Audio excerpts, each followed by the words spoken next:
ਬਿਸਮਿਲ੍ਲਾ ਰਹਿਮਾਨ ਰਹੀਮ। ਸੱਜਣੋ ਤੇ ਮਿੱਤਰੋ, ਕੱਲ੍ਹ ਅਸੀਂ ਗੱਲ ਕਰ ਰਹੇ ਸਾਂ ਕਿ ਪੰਜਾਬੀ ਬੋਲੀ ਕਦੀ ਵੀ ਅਸ਼ਰਾਫੀਆ ਦੀ ਤਰਜੀਹ ਨਹੀਂ ਰਹੀ।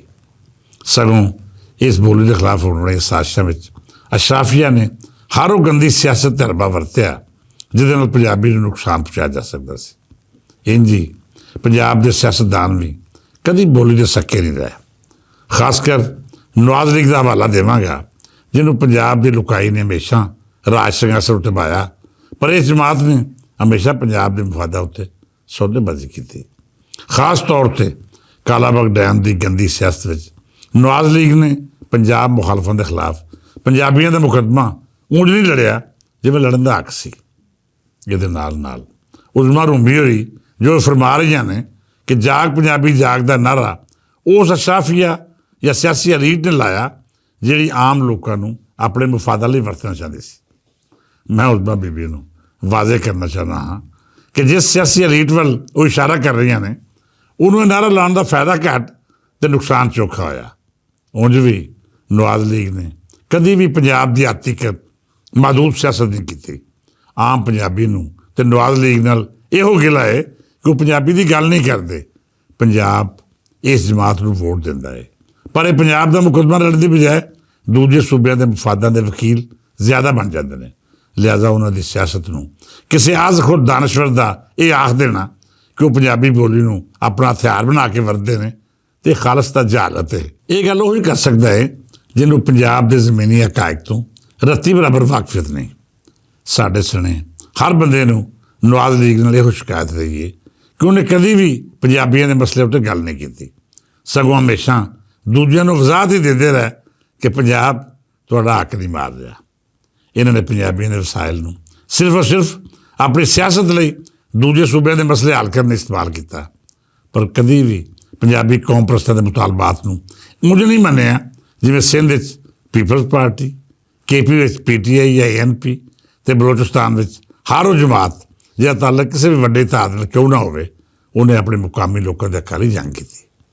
ਅਸੀਂ ਪੰਜਾਬੀ ਬੇਸ਼ੱਕ ਗਿਣਤੀ 'ਚ ਵੱਧ ਹਾਂ, ਅਸੀਂ ਸਰਕਾਰ ਬਣਾ ਵੀ ਸਕਦੇ ਹਾਂ ਅਤੇ ਬਣੀ ਹੋਈ ਸਰਕਾਰ ਨੂੰ ਡੇਗ ਵੀ ਸਕਦੇ ਹਾਂ, ਪਰ ਇਸ ਤੋਂ ਵੱਡੀ ਬਦਨਸੀਬੀ ਕੀ ਹੋ ਸਕਦੀ ਹੈ ਕਿ ਬਤੌਰ ਪੰਜਾਬੀ ਕੌਮ ਸਾਡਾ ਨਾ ਤਾਂ ਵੱਸ ਸਰਕਾਰ ਵਿੱਚ ਚੱਲਦਾ ਹੈ ਅਤੇ ਨਾ ਹੀ ਉਹ ਅਫਸਰਸ਼ਾਹੀ ਸਾਡੇ ਹੱਕਾਂ ਦੀ ਗੱਲ ਕਰਦੀ ਹੈ ਜਿਹੜੀ ਹਾਕਮਾਂ ਦੇ ਨਾਲ ਰਲ ਕੇ ਪੰਜਾਬੀਆਂ ਦੇ ਵਸਾਇਲ ਉੱਤੇ ਕਬਜ਼ਾ ਕੀਤੀ ਬੈਠੀ ਹੈ।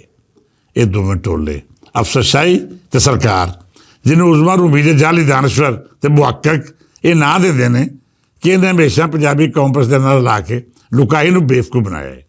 ਜੇਕਰ ਇਹ ਪੰਜਾਬੀ ਕੌਮ ਪ੍ਰਸਤੀ ਦਾ ਨਾਅਰਾ ਲਾਉਣ ਜਾਂ ਫਿਰ ਪੰਜਾਬੀਆਂ ਲਈ ਕੰਮ ਕਰਨ, ਪੰਜਾਬੀਆਂ ਦੇ ਹੱਕਾਂ ਲਈ ਜਾਲੀ ਅਤੇ ਝੂਠੀ ਆਵਾਜ਼ ਹੀ ਬੁਲੰਦ ਕਰਨ, ਤਾਂ ਫਿਰ ਸਾਨੂੰ ਹੋਰ ਕੀ ਚਾਹੀਦਾ ਹੈ। ਲਿਹਾਜ਼ਾ ਮੈਂ ਬੜੇ ਇਤਰਾਮ ਨਾਲ ਕਰਾਂਗਾ ਕਿ ਬੀਬੀ ਤੁਸੀਂ ਆਪਣੇ ਵੱਲੋਂ ਬੜਾ ਜ਼ੋਰ ਲਾ ਰਹੇ ਹੋ ਕਿ ਪੰਜਾਬੀ ਬੋਲੀ ਅਤੇ ਪੰਜਾਬੀ ਕੌਮ ਪ੍ਰਸਤੀ ਨੂੰ ਸਰਕਾਰਾਂ ਅਤੇ ਅਫਸਰਸ਼ਾਹੀ ਦੀ ਸਾਜ਼ਿਸ਼ ਕਰਾਰ ਦੇ ਲਵੋ, ਪਰ ਇਹ ਗੱਲ ਇੰਝ ਹੈ ਨਹੀਂ ਜਿਵੇਂ ਤੁਸੀਂ ਬਿਆਨ ਕਰਨ ਦੀ ਕੋਸ਼ਿਸ਼ ਕਰ ਰਹੇ ਹੋ। ਸੱਜਣੋ, ਮੈਂ ਇਹ ਗੱਲ ਹੋਰ ਵਾਜ਼ੇ ਕਰ ਦੇਵਾਂ ਕਿ ਪੰਜਾਬੀ ਬੋਲੀ ਹਰ ਦੌਰ ਦੇ ਜ਼ਮਾਨੇ ਵਿੱਚ ਆਮ ਲੋਕਾਂ ਦੀ ਜ਼ਬਾਨ ਰਹੀ ਹੈ, ਆਮ ਲੋਕਾਂ ਦੀ ਬੋਲੀ ਰਹੀ ਹੈ। ਹਰ ਦੌਰ ਦਾ ਹਾਕਮ ਅਤੇ ਉਸ ਜ਼ਮਾਨੇ ਦੀ ਅਫਸਰਸ਼ਾਹੀ ਇਸ ਬੋਲੀ ਦੇ ਖਿਲਾਫ ਇੰਝ ਹੀ ਚਾਲਾਂ ਚੱਲਦੀ ਰਹੀ ਹੈ। ਇਹ ਬੋਲੀ ਆਮ ਲੋਕਾਂ ਦੀ ਸੀ, ਜਦ ਕਿ ਖਾਸ ਨੇ ਪਿਛਲੇ 1000 ਸਾਲ ਤੋਂ ਇਸ ਬੋਲੀ ਨੂੰ ਨਾ ਤਾਂ ਇਖਤਿਆਰ ਕੀਤਾ ਅਤੇ ਨਾ ਹੀ ਇਹਨੂੰ ਉਹ ਹੱਕ ਦਿੱਤਾ ਜਿਹੜਾ ਖਿੱਤੇ ਵਿੱਚ ਦੂਜੀਆਂ ਬੋਲੀਆਂ ਨੂੰ ਦਿੱਤਾ ਜਾਂਦਾ ਸੀ। ਪਹਿਲਾਂ ਫਾਰਸੀ ਦਾ ਕਬਜ਼ਾ ਰਿਹਾ, ਫਿਰ ਅੰਗਰੇਜ਼ੀ ਬੋਲੀ ਨੇ ਇੱਕ ਸਦੀ ਤੋਂ ਵੱਧ ਅੜਾ ਲਿਆ ਅਤੇ ਹੁਣ ਪੰਜਾਬੀ ਬੋਲੀ ਦੇ ਖਿਲਾਫ ਉਹ ਲੋਕ ਸਾਜ਼ਿਸ਼ਾਂ ਕਰ ਰਹੇ ਨੇ ਜਿਨ੍ਹਾਂ ਵਿੱਚ ਅੱਧੇ ਉਰਦੂ ਵਾਲੇ ਅਤੇ ਬਾਕੀ ਅੱਧੇ ਉਹ ਕਾਠੇ ਅੰਗਰੇਜ਼ ਜਿਹੜੇ ਆਪਣੇ ਆਪ ਨੂੰ ਬਰਾਹ ਰਾਸਤ ਗੋਰਿਆਂ ਨਾਲ ਜੋੜਦੇ ਨੇ। ਲਿਹਾਜ਼ਾ ਇਹ ਗੱਲ ਕਰਨਾ ਜਾਂ ਫਿਰ ਇਹ ਆਖ ਦੇਣਾ ਕਿ ਪੰਜਾਬੀ ਬੋਲੀ ਵਿੱਚ ਨਾ ਤਾਂ ਜਦੀਦ ਸਾਇੰਸੀ ਉਲੂਮ ਮੌਜੂਦ ਨੇ ਅਤੇ ਨਾ ਹੀ ਪੰਜਾਬੀ ਬੋਲੀ ਨਿਸਾਬ ਦਾ ਜ਼ਰੀਆ ਬਣ ਸਕਦੀ ਹੈ ਅਤੇ ਨਾ ਹੀ ਇਸ ਬੋਲੀ ਰਾਹੀਂ ਤੁਸੀਂ ਤਰੱਕੀ ਕਰ ਸਕਦੇ ਹੋ, ਇਸ ਤੋਂ ਵੱਡਾ ਝੂਠ ਅਤੇ ਫਰੇਬ ਕੋਈ ਹੋਰ ਹੋ ਹੀ ਨਹੀਂ ਸਕਦਾ। ਫਿਰ ਇੱਕ ਪੱਤੇ ਲੋਕ ਦਾਅਵਾ ਕਰਦੇ ਨੇ ਕਿ ਪੰਜਾਬੀ ਬੋਲੀ ਵਿੱਚ ਸਾਇੰਸੀ ਉਲੂਮ ਉੱਤੇ ਪਿਛਲੇ 1000 ਸਾਲ ਤੋਂ ਕੋਈ ਕੰਮ ਹੀ ਨਹੀਂ ਹੋਇਆ, ਸਿਰਫ ਸ਼ਾਇਰੀ ਅਤੇ ਅਦਬ ਰਾਹੀਂ ਕੋਈ ਜ਼ੁਬਾਨ ਜ਼ਿੰਦਾ ਨਹੀਂ ਰਹਿੰਦੀ। ਮੈਂ ਇਹਨਾਂ ਦੀ ਗੱਲ ਕਿਸੇ ਹੱਦ ਤੱਕ ਜ਼ਰੂਰ ਤਸਲੀਮ ਕਰਦਾ ਹਾਂ, ਪਰ ਕੀ ਇੱਥੇ ਜਿੰਨੀਆਂ ਵੀ ਮੁਕਾਮੀ ਅਤੇ ਕੌਮੀ ਬੋਲੀਆਂ ਨੇ ਉਹਨਾਂ ਵਿੱਚ ਸਾਇੰਸੀ ਉਲੂਮ ਲਈ ਕੋਈ ਵੱਡੀਆਂ ਖੋਜਾਂ ਸਾਹਮਣੇ ਆਈਆਂ ਨੇ? ਸਿੰਧੀ, ਬਲੋਚੀ, ਪਸ਼ਤੋ, ਤਾਮਿਲ, ਬੰਗਾਲੀ ਜਾਂ ਫਿਰ ਅਜਿਹੀਆਂ ਹੋਰ ਬੋਲੀਆਂ ਜਿਹੜੀਆਂ ਮੌਜੂਦਾ ਹਿੰਦੁਸਤਾਨ 'ਚ ਬੋਲੀਆਂ ਜਾਂਦੀਆਂ ਨੇ, ਉਹਨਾਂ ਵਿੱਚੋਂ ਕਿੰਨੀਆਂ ਨੇ ਜਿਨ੍ਹਾਂ ਨੇ ਜਦੀਦ ਸਾਇੰਸੀ ਰੂਮ ਵਿੱਚ ਇੰਨਾ ਕੰਮ ਕਰ ਲਿਆ ਹੈ ਕਿ ਹੁਣ ਉਹਨਾਂ ਨੂੰ ਅੰਗਰੇਜ਼ੀ ਦੀ ਲੋੜ ਨਹੀਂ ਰਹੀ। ਬੇਲੀਓ, ਸ਼ਾਇਦ ਇਹਨਾਂ ਜ਼ਬਾਨਾਂ ਵਿੱਚ ਵੀ ਉਨਾ ਹੀ ਇਲਮ ਤਖਲੀਕ ਹੋਇਆ ਹੈ ਜਿੰਨਾ ਪੰਜਾਬੀ ਵਿੱਚ, ਜਾਂ 19-20 ਦਾ ਫਰਕ ਹੋਵੇਗਾ, ਕਿਉਂ ਜੇ ਪੰਜਾਬੀ ਕਦੀ ਵੀ ਸਰਕਾਰੀ ਜਾਂ ਨਿਸਾਬੀ ਬੋਲੀ ਰਹੀ। ਪਰ ਤੁਸੀਂ ਇਹ ਦਾਅਵਾ ਨਹੀਂ ਕਰ ਸਕਦੇ ਕਿ ਇਹਨਾਂ ਜ਼ਬਾਨਾਂ ਵਿੱਚੋਂ ਕਿਸੇ ਵੀ ਬੋਲੀ ਨੇ ਅੰਗਰੇਜ਼ੀ, ਚੀਨੀ, ਜਰਮਨ, ਜਾਪਾਨੀ ਜਾਂ ਦੂਜੀਆਂ ਤਰੱਕੀ ਯਾਫਤਾ ਕੌਮਾਂ ਦੀ ਬੋਲੀਆਂ ਦੇ ਬਰਾਬਰ ਸਾਇੰਸੀ ਤਹਿਕੀਕਾਤ ਵਿੱਚ ਆਪਣਾ ਹਿੱਸਾ ਪਾਇਆ ਹੋਵੇ। ਲਿਹਾਜ਼ਾ ਜਿਸ ਥਾਂ ਇਹ ਬੋਲੀਆਂ ਮੌਜੂਦ ਨੇ ਉੱਥੇ ਹੀ ਪੰਜਾਬੀ ਵੀ ਆਪਣੇ ਅਜ਼ੀਮ ਫਲਸਫੇ ਅਤੇ ਰੁਤਬੇ ਸਿਰੇ ਵਿਖਾਈ ਦਿੰਦੀ ਹੈ। ਮੈਂ ਉਸ ਬਾਰੇ ਵੀਰਾਂ ਨੂੰ ਬੜੇ ਹੀ ਇਤਰਾਮ ਨਾਲ ਅਰਜ਼ ਕਰਾਂਗਾ ਕਿ ਜੇਕਰ ਤੁਹਾਨੂੰ ਪੰਜਾਬੀ ਕੌਮ ਪ੍ਰਸਤੀ ਦੀ ਤਕਲੀਫ ਹੈ ਫਿਰ ਤੁਸੀਂ ਸਿੰਧੀ ਦੇ ਬਾਰੇ ਕਿਉਂ ਨਹੀਂ ਗੱਲ ਕਰਦੇ? ਤੁਸੀਂ ਦਾਅਵਾ ਕਿਉਂ ਨਹੀਂ ਕਰਦੇ ਕਿ KP ਦੇ ਸਕੂਲਾਂ ਵਿੱਚ ਪਸ਼ਤੋ ਪੜ੍ਹਾਈ ਜਾਂਦੀ ਹੈ ਜਾਂ ਬਲੋਚਿਸਤਾਨ ਵਿੱਚ ਬਲੋਚੀ ਨਿਸਾਬ ਦਾ ਹਿੱਸਾ ਹੈ? ਇਹ ਬੋਲੀਆਂ ਤਾਂ ਕਦੀ ਵੀ ਸਿਆਸੀ ਤਾਲੀਮਾਤ ਦਾ ਜ਼ਰੀਆ ਨਹੀਂ ਰਹੀਆਂ। ਫਲਸਫਾ ਜਾਂ ਸ਼ਹਿਰੀ ਰੀਤ ਵੇਖੀਏ ਅਤੇ ਉਸ ਹਵਾਲੇ ਨਾਲ ਵੀ ਪੰਜਾਬੀ ਇਹਨਾਂ ਤੋਂ ਬਹੁਤ ਉੱਚੀ ਅਤੇ ਆਲਾ ਬੋਲੀ ਹੈ। ਪਰ ਤੁਹਾਡਾ ਸਾਰੇ ਦਾ ਸਾਰਾ ਜ਼ੋਰ ਪੰਜਾਬੀ ਦੇ ਖਿਲਾਫ ਹੈ।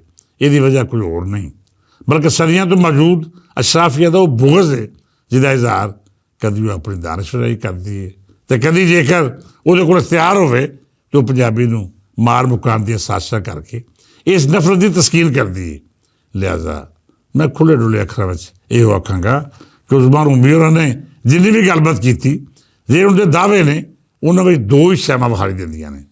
ਪਹਿਲੀ, ਉਹਨਾਂ ਦੇ ਅੰਦਰ ਦਾ ਪੰਜਾਬੀ ਮੁਖਾਲਫ ਬੁਗਸ, ਅਤੇ ਦੂਜੀ ਉਹ ਅਹਿਸਾਸੇ ਕਮਤਰੀ ਜਿਹੜਾ ਉਹਨਾਂ ਦੇ ਲੋਕਾਂ ਦੀ ਰਗ ਵਿੱਚ ਸ਼ਾਮਲ ਹੈ। ਇਹ ਅਹਿਸਾਸੇ ਕਮਤਰੀ ਹਮੇਸ਼ਾ ਤੋਂ ਪੰਜਾਬੀ ਬੋਲੀ ਦੇ ਖਿਲਾਫ ਉਸ ਤਬਕੇ ਦੀ ਨਫ਼ਰਤ ਬਣਿਆ ਰਿਹਾ ਜਿਹੜੀ ਸਮਝਦੀ ਹੈ ਕਿ ਧਰਤੀ ਦੀ ਬੋਲੀ ਬੋਲਣ ਵਾਲੇ ਜਾਹਿਲ ਅਤੇ ਉਜੜ ਨੇ। ਮੈਂ ਉਹਨੂੰ ਅਰਜ਼ ਕਰਾਂਗਾ ਕਿ ਅੰਗਰੇਜ਼ਾਂ ਵਾਲੀ ਸ਼ਕਲ ਸੂਰਤ, ਲਿਬਾਸ ਅਤੇ ਹਰਕਤਾਂ ਕਰਨ ਨਾਲ ਤੁਸੀਂ ਅੰਗਰੇਜ਼ ਨਹੀਂ ਬਣ ਜਾਂਦੇ। ਤੁਸੀਂ ਉਹਨਾਂ ਦਾ ਕਲਚਰ ਇਖਤਿਆਰ ਕਰਕੇ ਇਹ ਤਾਂ ਕਰ ਸਕਦੇ ਹੋ ਕਿ ਉਹਨਾਂ ਵਾਂਗੂ ਪੰਜਾਬੀ ਅਤੇ ਦੂਜੀਆਂ ਮੁਕਾਮੀ ਬੋਲੀਆਂ ਦੇ ਖਿਲਾਫ ਜ਼ਹਿਰੀਲਾ ਪ੍ਰੋਪੇਗੈਂਡਾ ਕਰ ਲਵੋ। ਪਰ ਇਹ ਕਦੇ ਨਹੀਂ ਹੋ ਸਕਦਾ ਕਿ ਤੁਹਾਡੀ ਅਸਲ ਬਦਲ ਜਾਏ। ਖੋਤੇ ਉੱਤੇ ਰੋਗਣ ਨਾਲ ਜਿੰਨੀਆਂ ਮਰਜ਼ੀ ਲਕੀਰਾਂ ਖਿੱਚ ਲਵੋ, ਉਹਨੇ ਕਦੀ ਜ਼ੈਬਰਾ ਨਹੀਂ ਬਣ ਜਾਣਾ। ਮੈਂ ਉਸਮਾਨ ਰੂਮੀ ਹੋਰਾਂ ਜਾਂ ਦਾਨਸ਼ਵਰਾਂ ਨੂੰ ਅਰਜ਼ ਕਰਾਂਗਾ ਕਿ ਪਿਛਲੇ 1000 ਸਾਲ ਤੋਂ ਜੇਕਰ ਪੰਜਾਬੀ ਬੋਲੀ ਤੁਹਾਡੇ ਜਿਹੇ ਸਾਥੀਆਂ ਅਤੇ ਅਹਿਸਾਸੇ ਕਮਤਰੀ ਦੇ ਮਾਰੇ ਲੋਕਾਂ ਨੂੰ ਬਰਦਾਸ਼ਤ ਕਰਦੀ ਰਹੀ, ਇਹਦੇ ਬਾਵਜੂਦ ਇਹ ਬੋਲੀ ਜ਼ਿੰਦਾ ਅਤੇ ਸਲਾਮਤ ਹੈ, ਫਿਰ ਯਾਦ ਰੱਖੋ ਤੁਹਾਡੇ ਜਿਹੀਆਂ 5-7 ਹੋਰ ਨਸਲਾਂ ਵੀ ਇਸ ਬੋਲੀ ਦਾ ਕੁਝ ਨਹੀਂ ਵਿਗਾੜ ਸਕਦੀਆਂ। ਪੰਜਾਬੀ ਬੋਲੀ ਜਿਵੇਂ ਕੱਲ੍ਹ ਸਲਾਮਤ ਸੀ ਇੰਝ ਹੀ ਹਮੇਸ਼ਾ ਮੌਜੂਦ ਰਹੇਗੀ। ਤੁਹਾਡੇ ਜਿਹੇ ਲੋਕ ਰੰਗ ਬਿਰੰਗਾ ਪ੍ਰੋਪੇਗੈਂਡਾ ਕਰਦੇ ਰਹਿਣਗੇ, ਸਾਜ਼ਿਸ਼ਾਂ ਹੁੰਦੀਆਂ ਰਹਿਣਗੀਆਂ ਅਤੇ ਬੁੱਲੇ ਸ਼ਾਹ ਦਾ ਚੁੱਲ੍ਹਾ ਗਰਮ ਹੁੰਦਾ ਰਹੇਗਾ। ਫਕੀਰ ਵੀ ਆਉਣਗੇ, ਫਲਸਫੇ ਅਤੇ ਦਾਨਿਸ਼ ਦੀ ਨਿਆਜ਼ ਵੀ ਵੰਡੀ ਜਾਏਗੀ, ਮੂਸੀਕੀ ਵੀ ਹੋਵੇਗੀ ਅਤੇ ਸ਼ਾਇਰੀ ਦੇ ਪੰਡਾਲ ਵੀ ਸਜਦੇ ਰਹਿਣਗੇ। ਪੰਜਾਬੀ ਬੋਲੀ ਹਮੇਸ਼ਾ ਜ਼ਿੰਦਾ ਰਹੇਗੀ ਅਤੇ ਉਹ ਲੋਕ ਜਿਹੜੇ ਅੱਜ ਤੋਂ ਆਉਣ ਵਾਲੇ ਕੱਲ੍ਹ ਵਿੱਚ ਇਹਦੇ ਨਾਲ ਸਾਜ਼ਿਸ਼ਾਂ ਕਰਨਗੇ, ਤਾਰੀਖ ਉਹਨਾਂ ਨੂੰ ਹਮੇਸ਼ਾ ਹੀ ਤਰ੍ਹਾਂ ਮਾਜ਼ੀ ਦੇ ਕੂੜੇਦਾਨ ਵਿੱਚ ਸੁੱਟਦੀ ਰਹੇਗੀ। ਇਸ ਦੁਆ ਨਾਲ ਇਜਾਜ਼ਤ ਦਿਓ ਕਿ ਰੱਬ ਸੱਚਾ ਸਾਡੇ ਦੇਸ਼ ਪੰਜਾਬ ਨੂੰ ਆਪਣੇ ਹਿਫਜ਼ ਅਮਾਨ ਰੱਖੇ, ਇਹਨੂੰ ਹਮੇਸ਼ਾ ਸਲਾਮਤ ਰੱਖੇ, ਇਹਦੇ ਉੱਤੇ ਆਪਣੀਆਂ ਰਹਿਮਤਾਂ ਅਤੇ ਬਰਕਤਾਂ ਦੀ ਛਾਂ ਰੱਖੇ। ਫਿਰ ਮਿਲਾਂਗੇ, ਇਜਾਜ਼ਤ ਦਿਓ, ਰੱਬ ਰੱਖਾ।